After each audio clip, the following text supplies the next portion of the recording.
I always wanted to be a vet. I always wanted to help animals. And people used to say, oh, it's too hard, you have to study too hard. But I know I'm a very determined person, so didn't let that put me off. And I love it. I just love my job. And I was really enjoying being a conventional vet up to a point when then I found just things weren't working. I felt that there was something missing, that they needed a little bit of a boost to, to tell their immune system or whatever. Now I know it's the vital force to fix themselves. And so when I discovered homeopathy just at the right time, a whole new world opened up for me. So what do you feel is important for people to know about treating your animal with homeopathy?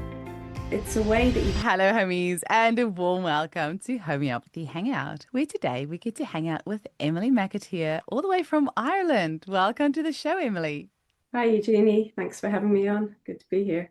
It's a pleasure. We get to hang out in a few weeks' time in Bali together. I actually have to go check when I've scheduled this episode for, but by the time this comes out, it might be just like a week or two before we get to meet each other in person at the Unleashing Homeopathy Bali conference. I was so excited when you said that you're coming because this is quite a far travel for you to come. Yes, it is. I've never been that far before, but it's going to be well worth it. I had so much FOMO from last time. Are you staying for a little while? Are you just going for the conference? You got to stay a bit on as well. I'm going to go for 3 weeks. It's going to make it a holiday of a lifetime. Yeah. Good. I can highly recommend the quad biking. If I haven't sent you the details yet, I'll send it to you. Are your kids coming along too? No, just me. And I'm coming with a very dear friend of mine who used to work with me, Oh, an homeopathic vet, Sally. So well, yeah. make sure you get lots of massages. There's lots of good shopping. The people in Bali are so lovely and friendly. You got to have a great time. Anyway, that's not what they're here to talk about. We are here to talk about veterinary homeopathy. And you know the drill because you've listened to some episodes in the past, but I want you to tell our listeners how you first discovered homeopathy. I always knew about homeopathy because my uncle was a homeopathic doctor, but I never really paid much attention to it. And during vet school, it was completely ridiculed. When we had one lecture, which basically told us it didn't work and it was irresponsible. So I put it aside and became a conventional vet. And it was only when I picked a remedy off the shelf in a pharmacy, thinking it was an antihistamine for my son who had terrible hay fever. Brought it home, looked at it, and went, oh, it's a remedy. Well, I'll give it anyway. The next morning, he was completely better. He was just, all of his sinuses were cleared, his eyes were bright. And the funny thing was his bed was covered in snot. And that's when I knew that it wasn't just getting rid of the symptoms. There was a deep cure there. It had cleared him out completely. So that was Nelson's Pauline. So, yeah. Wow. And was your uncle still around to witness that happening? Yes, he was. Yes. And Did he'd he? given me some books. So I already had some books to hand to start delving into it. Yeah. Did he say, I told you so? Or did he stay quiet? Oh, no, he was quietly happy about it. Yes. Yeah. Oh, that's amazing. And so you are a vet conventionally, but also like a homeopathic vet. And I see you were enrolled in Dynamis as well, and you treat people too. Tell us a little bit about all of that. Like, firstly, what drew you to become a vet? But then also, why do you feel it's important to treat the guardians, the animal guardians as well? Yeah. Well, I've always loved animals and I always wanted to be a vet. I always wanted to help animals. And people used to say, oh, it's too hard, you have to study too hard. But I'm a very determined person, so didn't let that put me off. And I love it. I just love my job. And I was really enjoying being a conventional vet up to a point when then I found just things weren't working. I felt that there was something missing, that they needed a little bit of a boost to, to tell their immune system or whatever. Now I know it's the vital force to fix themselves. And so when I discovered homeopathy just at the right time, a whole new world opened up for me. But my kids were small and I didn't have time or the money to study. So I just started using it in practice. So I just started with a few remedies and just built and built. So I knew that all the materia medica, but I had no idea how to repertorize. And it was only when I went and studied it, about 15 years later in Bristol, that, again, more things opened up for me. And it's just such a great job, yeah, a great way of life as well. It's a whole, I eat, drink, sleep homeopathy. Oh, isn't that cool? I think that's something that's really important to point out that any practitioner in any modality can use homeopathy. Like it's actually fine. Go and grab yourself some remedies, like start using it. But then, once you actually get that proper qualification, then you can really do the deep stuff. But it is such a safe thing to use in your practice, whether you're a vet or a kinesiologist or a massage therapist or a counselor or whatever, you can have some basic remedies on hand and kind of like, acutely treat people. It's so wonderful that, you started using it, but it's also even better that you got your qualified, got your training as well. Yeah. Yeah. Yeah. I mean, it's so safe. And the way I first started using it was I'd do what I'd normally do, give a conventional treatment like an antibiotic for an abscess, but then I'd add in a remedy like Hepasulf. And then I just found they got better quicker. And then, of course, we always had the arnica for the surgical cases. But then the homeopathy grew and grew. So now I see mainly referral cases just for homeopathy. But the beauty of having my own practice and having the conventional option is that I can use the conventional drugs and the surgery where they're needed. For instance, yesterday I had a case that was a beautiful dog I've been treating for ages. We discovered he had a heart condition. So then I could add in the digoxin and the diuretics and the heart drugs that he needed because the ultrasonographer, the heart specialist, couldn't believe he was so well and had this really severe heart problem. And that's what I said, oh, that's just the homeopathy. So he can have them. It's just beautiful how it can work alongside. I love hearing this sort of stuff. But you treat humans as well, right? Yes, yes. Well, I discovered that I mean, there's such a big bond between pets and their owners, and that the humans' issues will affect the pet. And sometimes it's only the humans' issues that it's making the dog or the cat unwell. So I found that when I was treating the animal, their guardian would often come in seeming weller, but I had a few cases that were really stuck where the guardian would be contacting me every week, and it became quite difficult. And then I realized if I was able to treat the guardian, then the animal would get better. So I studied to treat people. And one case in particular, this poor guardian, she was just in huge anxiety about her pets. She became my first case in the School of Homeopathy in Ireland. And literally after 2, 3 months of treatment, she stopped contacting me. The dogs got better. I mean, it did take a little while, probably after about a year. Now I never hear from her. But I know the dogs are well because I know people who know her and we have the occasional chat. So Oh, yeah. that's the poor So she animals. Hey, like I actually, one of my dogs, we've got 2 dogs and 2 donkeys and 2 cats and 6 chickens. And she's lying here at my feet and she's got some issues, but I'm sure it's actually all our stuff that she's taking on because she's always with us. I can't go to the toilet or record. She's always like everywhere I go. I swear she's taking all my stress on. Poor dog. they do it willingly. They really the dogs and because I've done a lot about the remedy laccaninum. I did a talk on mammals, so I got to understand laccaninum really, really well. That's what they do, that they want to and they take it on, and they're amazing. Cats do it on a different level. I don't know. You've got a couple of cats as well. Hey, was it Betty Boop and Grey one? Or I think I saw. Yeah, Betty Boop. Yeah, yeah. Yeah, well, Betty's my cosmic cat because she so nearly died. Oh, She was very, very young when I first met her, and she was mm. actually signed over by her owners because they couldn't afford the surgery she needed. Oh, And I think I have this feeling that she actually went over. She kind of went over to the other side, but made the decision to stay. And it was her determination to eat, as well as the remedies and the commitment from one of my vets that kept her alive. Yeah.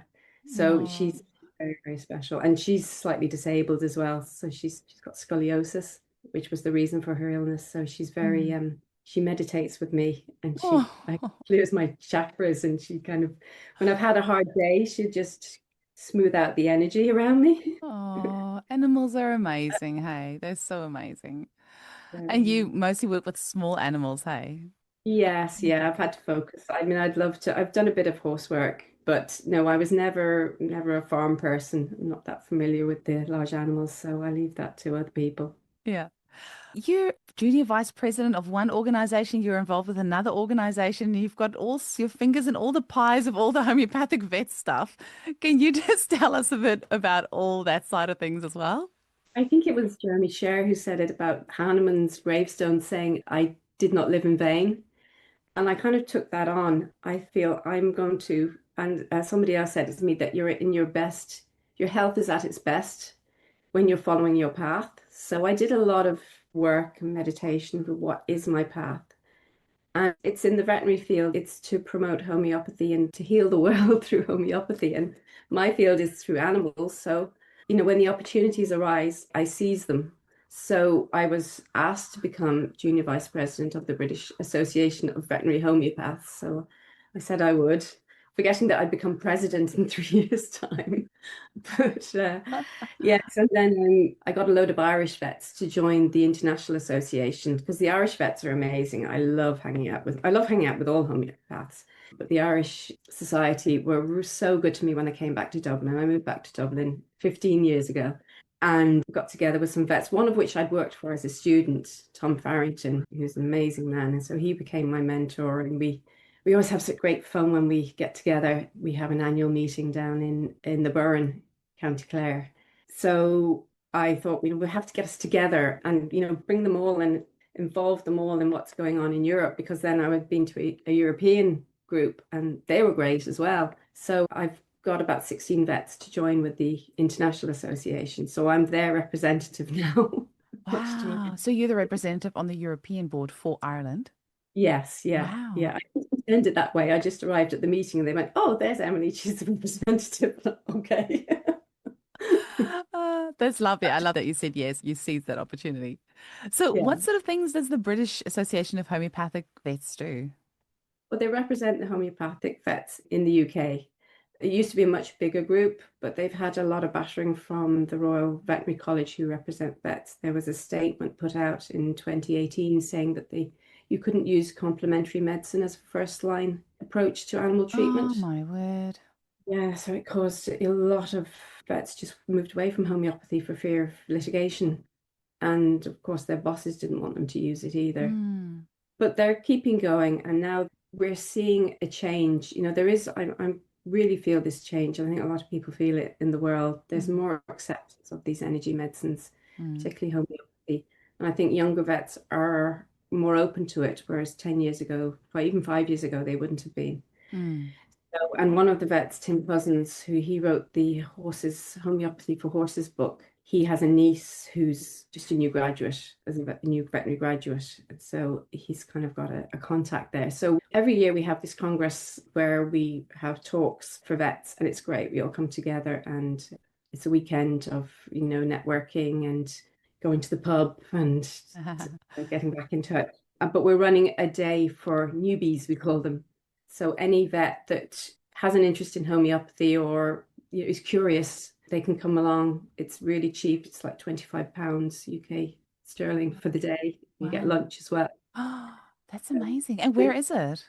It's in East Chiddingly in Sussex, in East Sussex. So it's near Gatwick Airport. Okay. And how do people find out more information about this? It's from the BAHVS website. I think it's Okay. bahvs.net. Yeah. Oh, actually, I'm just on here now. And the date, do you know that off the top of your head? Yeah, that's the 20th, for the newbies. 20th So they're at of September, sorry. Yeah. 20, that's all right. Okay, so 20th of September. Okay, no, great. This episode will be out before then. Okay, amazing. So people can just go to BAHVS, so British Yeah. Association of Homeopathic Veterinary Surgeons.net. And then the details of the conference is on there. How amazing. You're going to have a busy one because you would just be back from Bali and then you'll be heading there. Yeah, and I'm Okay. talking at I'm Are presenting a you? couple of cases for the newbies, and then I'm doing something about helium and hydrogen for the the more experienced vets. Wow, And it's for the actually, animals. yeah, yeah. I know Ah. I never thought I'd see a hydrogen or helium case in animals, but I learned it in Dynamis, and then they started appearing. Funny how that works, hey? Yeah. Interesting. I can't imagine where you would use that. How would you use that for an animal? The hydrogen cases just aren't grounded. Mm. The guardians will say something like they've got ADHD, they're, off, just haven't incarnated. And it's probably the human, it's probably the guardian that needs it as well in those cases. Can Is be, that it can be. Yeah. And then helium tends to be, I had a cat that was, the owner just said he's autistic and he's in his own world and not wanting to go out, eating loads. And he did really well on helium. Oh, sweet. Yeah. That's amazing. That conference it's open for professional homeopaths as well. So you don't have to be a vet to attend. There's a separate booking thing for That non-vets. that is really cool because I have a homeopath on my team who treats a lot of, well, I don't know if we can use the word treat. She coaches is the word she uses. She coaches people who need support with their animals. So I'll definitely be telling her about that. Yeah, Amazing. So, any homeopaths as well as vets who are interested in using, so they don't have to be homeopathic vets, any vet, conventional vet who's interested in learning more about how they can use homeopathy in their practice? that's right. Yes. Oh, great. And it's just the one day It is for the new for the vets. new vets. Okay. For experienced homeopaths, it's the whole day. John Morgan's going to be there. Oh, The LEMS, yeah, to he's doing. LMs for the talking about LMs. Yeah, just in general. So there Okay. will be things there for people who don't treat animals. Because I was going to ask you if there's a particular potency that you like for animals, because some of the people I've had on the podcast have said that for animals you only use low potencies, and others have said no, you use very high potencies. And so, in typical homeopathic style, none of us can agree. But what do you find clinically in your practice? Yeah, it's always the same with potencies. Everybody has their own. Well, I find that animals seem to need lower potencies, but I have gotten into LMs recently and I just love them. Yeah, so I generally use LMs and Mm, start at LM and mm, then move. I tried moving up in the Fibonacci series, but they just overshot the mark. So I go up one mm. by one. Interesting you say about the LMs because when I graduated, I was using a lot of LMs and maybe I wasn't using them correctly, or, I would just tell the client to take the LM directly instead of doing the, drops in the water, stir it, like take a teaspoon of that. And so I never had that great result. So I just went to the C potencies. But about the end of last year, somewhere, I just don't even know why, no idea, but I just started feeling drawn to using LM potencies again. And I've been having such great results with them. And I was thinking, is it that the energy has just changed? And because at the same time, I was chatting with a couple of other homeopaths, and they also said spontaneously that they've just started using a lot of LMs lately. And I was saying, I've been doing the same. So I don't know if there's something's shifted. But I've even been using LMs made on the radionics machine that I've had really good results with. And I can't even, I want to laugh at myself when I say this because I'm like, how does that even work? But it does. It's Mm. crazy. Yeah, Yeah. it It's does. lovely with animals. I have a machine as well, so that gives Mm, me the flexibility to use, to go up through the LMs. Yeah. yeah. And then when you do LMs with animals, do like the whole schlep of like, the drops in the water and the stirring and or do you just give it to them directly? So I give them directly. I try Okay. to give the animal agency to give them a choice. So I demonstrate to the owner how to offer the remedy. I Mm, learned this from a friend who does zoo pharmacognosy, where you offer the remedy to the animal rather than just, shove it in their mouth. So I let them sniff the bottle first, and then I give them the option, and you'll get a yes or a no, and then I offer them to take a drop from the dropper, and sometimes wow. just drop it in their nose, and that's a dose. Okay. And they're so sensitive, actually. Sometimes they just receive it by smelling, by olfaction. And you'll see that in the consult room. Usually the dog will come up and take a big sniff, and then there'll be a moment, a kind of like a deciding moment, and then you see their eyes glaze over. And sometimes they'll do this yawn, which is what the zoo pharmacognoscists know well, which is kind of, I think it's a discharging of the parasympathetic system or Mm, something. But that means, right, I'm done with that. And yeah, the energy changes and mm. yeah, Yeah, my incredible. donkeys do that. They do this yawn when I drum, they'll start yawning. Um, that is really interesting because I have said that to clients sometimes when they ask me about dosing animals, and I heard this from somewhere else as well, so it's not my own original idea. But they mentioned putting water in a bowl, oh, sorry, two bowls of water. One is clean water and the other one has the remedy in it, and the animal can kind of self-medicate as they need it. And I really like the idea of that. Yeah, that works well as Mm. well. And also that way that you can give them an opportunity to have a break from the remedy. Yeah. Because we know ourselves when we need to stop an LM, but the guardian often isn't connected enough. And so it's good for them to just to respect their animal's wishes and Mm. just give them a break sometimes. And Mm. you don't know. I've had cases that have only needed 2 doses. I've had other cases that need to stay on it for life. So you just Mm. don't know how long. Usually a high energy, healthy dog will only need a few doses, whereas your older, chronically ill dog or cat will need to stay on it. Mm. What other sort of, I mean, you've got the world stage here now on the podcast, which is now in the top 1% of the world globally, I might say. So you've got a few people out there listening. What do you want to tell them about treating animals with homeopathy? Because you've got a few listening ears right now. So what do you feel is important for people to know about treating your animal with homeopathy? It's the best way to treat them. It's a way that you can really connect with your pet. It really deepens your relationship with your pet when you treat them homeopathically. They are living their best life. I know I'm biased, but I certainly see that with my own dogs. You know, when I take them on the beach and they're just so happy. And there's that connection. It's you've got that more of a deeper energetic connection with them. We tap in on another level, you know, and I believe in active consciousness and all that. And if you give them homeopathy, they or any sort of energy medicine that balances out the vital force, you're all going to all be on that same level. Mm. And did I read that you're a Mhm. Buddhist as well? Yes, Yeah. yes. And that ties in So, beautifully with your homeopathic practice and with working with animals, I'm yeah, sure. it does. And since I got into Buddhism, I found my remedies work better, more effective. I use my intuition more because I Mm. meditate. And so I feel because I keep to the precepts as much as I can. They're not taking alcohol one is a tough one. But yeah, because I don't know, I feel the universe makes things work better for me. Mm. Um, I also have strong feelings about end of life Mm. because as a vet, I'm privileged. I see my patients from day one through to the end of their lives, which no doctor gets to do. And I really bond with them and I get to know them and their guardians pretty well. And when it comes, you know, that we're all going to die, that's the one thing Buddhism has taught me and has helped me to be able to address. And that vets, you know, work a lot with end of life. So when it is time for them to go, it's so much nicer if they can pass themselves. I mean, I lost my dog a year ago and she passed in my arms. And even though it was unexpected and traumatic, it was also the most beautiful thing to happen. So it's nice. I mean, now sometimes they won't. Like some people, they say they die when their relatives leave the room. And the same thing happens with animals. You know, they'll pass at 3 a.m. in the morning, but it's nice for them to pass at home. I support that with remedies, and there are lots of ways of doing it. You know, you've got the classic Arsenicum 10M, or if you got, I use Paul Thurio's Welwitschia remedy after I listened to your podcast about that. Oh. I was blown away by that podcast, actually. That's the Mm. most fun. Well, you can tell Paul yourself in Bali because he'll be there. I actually just interviewed him this morning.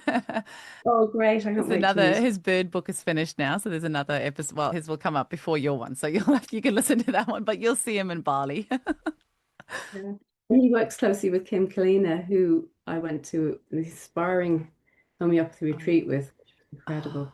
amazing. Well, she's booked in, I think, November. This Oh, is quite great. far ahead. Yeah, Yeah, amazing. amazing. So yeah, when it's time for them to go, you can use a high potency of their constitutional remedy. And then I learned at the Inspiring Homeopathy Retreat, hydrogen 10M, particularly the C8 titration, is an end of life remedy.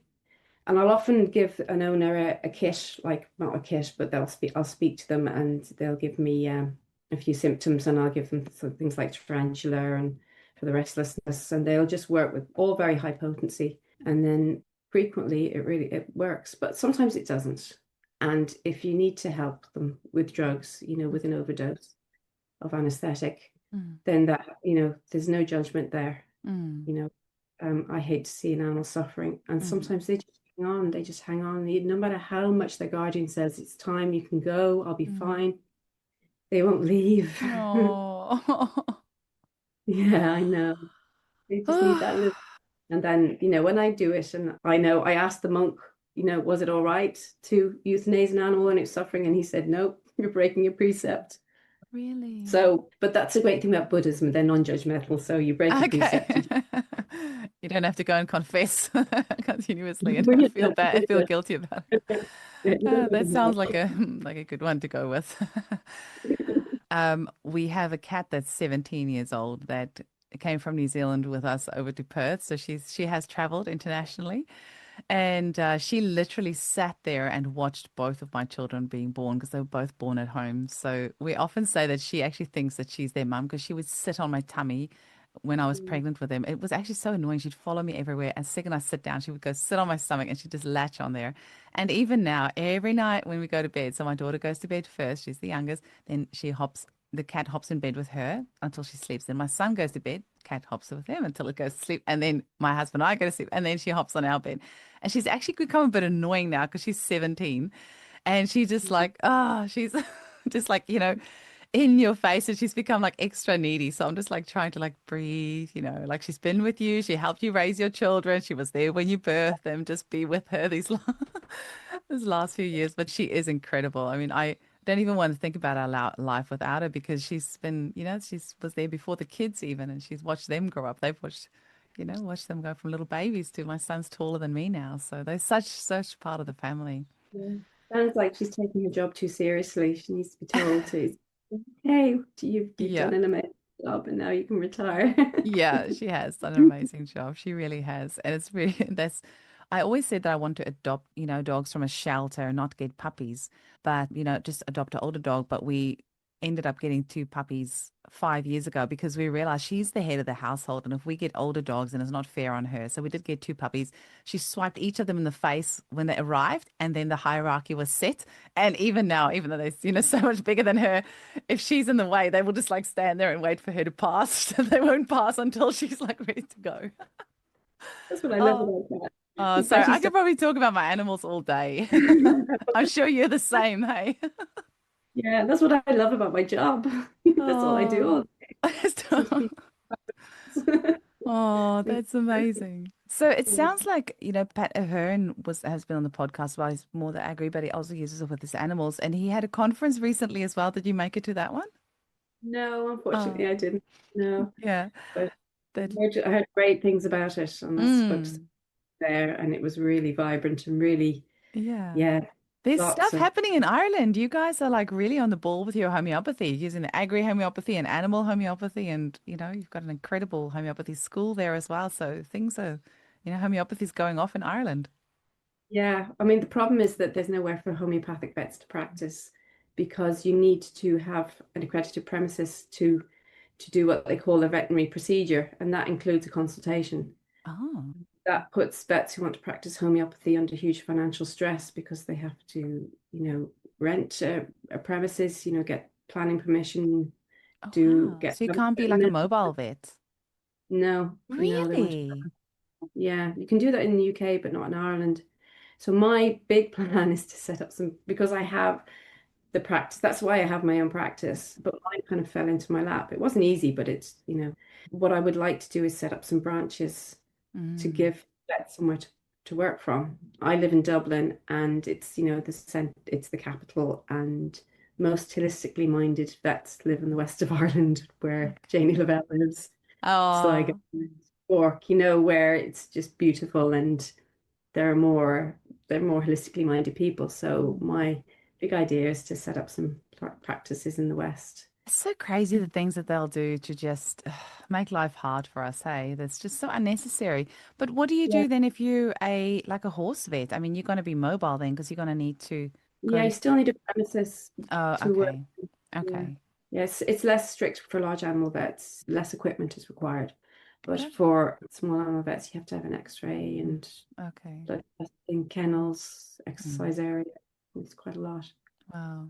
Oh my goodness. So if people want to register with the British Association of Homeopathic Vets, do you have general membership as well, or is it only for, do you have to be a vet, or do you have like a newsletter that people can subscribe to, or how can people find out more about it? You can find out from the website, but you do have to be a vet to register. And there is the Irish Society of Veterinary Homeopaths, but we're very, very small and new. We don't really have we have a website, the Irish Society of Homeopathic Veterinary Surgeons. But we're involved with the International Association, so that they have a website as well. Okay. Amazing. And if people want to get hold of you and your clinic, how do they do that? Through the website, I'm in Portmarnock, portmarnockvets.ie.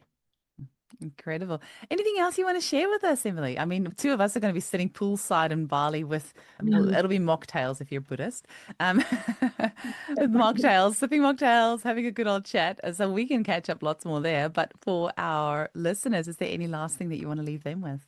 I think it's to ask your vet for a homeopathic or a holistic solution to your pet. Oh, Because good. I think a lot of vets are in an echo chamber and they Mm, don't see there's a demand. People don't have given up asking or they just don't expect to receive homeopathic or holistic treatment. Even some of the clients coming into my practice haven't actually asked for it and they've seen a conventional vet instead. So yeah, it's to show vets that there is a demand there, and hopefully enough of them will see that it's a marketing opportunity. So it's a business opportunity as well as, a way of life. Oh, I love that. Good thinking. Good thinking. Amazing. Oh, Emily, thank you so much for today. I honestly can't wait to hang out with you in person. And thanks for coming and sharing with us your love for animals. And I hope, if there are any vets, hopefully most of them that are eligible are signed up with you, the homeopathic vets. But in case not, I hope they sign up. And I hope your conference in September is going to be hugely successful with loads of homeopaths and vets and everyone joining in. Yeah, hopefully, if enough people ask their vets now before September, hopefully those vets will go along to the conference. Yeah, and it's being advertised in the veterinary profession. So Oh, really? In the conventional veterinary? yes, Oh, particularly. amazing. Oh, here's hoping. Fingers crossed. Yeah. Alrighty. Okay. See you very soon. Yeah, see you soon. Take Bye. care.